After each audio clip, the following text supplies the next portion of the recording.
আল্লাহ সুবহানাহু ওয়া তাআলা সূরা নিসার 93 নম্বর আয়াতে বলছেন, মান ইয়াকতুল মুমিনা মুতাআম্মিদান ফাজাযাউহু জাহান্নাম, কেউ যদি কোনো মুমিনকে হত্যা করে তাহলে তার থাকার জায়গা জাহান্নাম।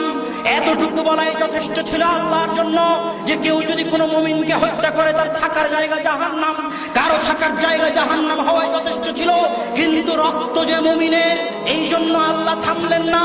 আল্লাহ বললেন খালিদান ফিহা, শুধু জাহান্নামে যাবে না, জাহান্নামে চিরস্থায়ী থাকবে। এতটুকু বলাও যথেষ্ট ছিল আল্লাহর জন্য। কিন্তু রক্ত যে মুমিনের, এই জন্য আল্লাহ থামলেন না। আল্লাহ বললেন গাযিবাল্লাহু আলাইহি, আল্লাহ তার উপর রাগান্বিত। কারো উপর আল্লাহর রাগান্বিত হওয়াটাই যথেষ্ট ছিল। কিন্তু রক্ত যে মুমিনের, এই জন্য আল্লাহ থামলেন না। আল্লাহ বললেন লানাহু, আল্লাহর অভিশাপ তার উপর বর্ষিত হোক। কারো উপর আল্লাহর অভিশাপ বর্ষিত হওয়া যথেষ্ট ছিল। কিন্তু রক্ত যে মুমিনের, এই জন্য আল্লাহ থামলেন না।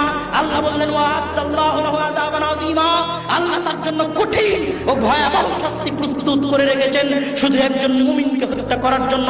আল্লাহ এতগুলো বিষয় বললেন। এক, জাহান্নামে যাবে। দুই, চিরস্থায়ী জাহান্নামে থাকবে। তিন, আল্লাহ তার উপর রাগান্বিত। চার, আল্লাহর অভিশাপ তার উপর বর্ষিত হবে। পাঁচ, তার জন্য আল্লাহ কঠিন শাস্তি প্রস্তুত করে রেখেছে। কেন?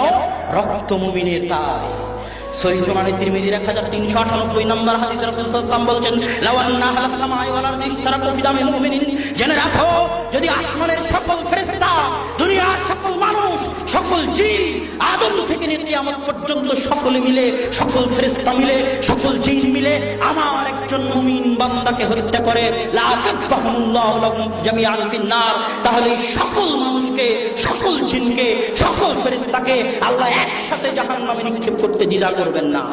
রক্ত মুমিনের। তাই আর এক হাদিসে রাসূল সাল্লাল্লাহু আলাইহি ওয়াসাল্লাম বলছেন, লা যাওয়াবুদ দুনিয়া আও লাহদামুল কাবা আহওয়ানু ইনদাল্লাহি মিন দামি মুমিনিন, আল্লাহ সুবহানাহু ওয়া তাআলার নিকটে কাবা ঘরের চাইতেও, সারা দুনিয়ার চাইতেও একজন মুমিনের দাম বেশি।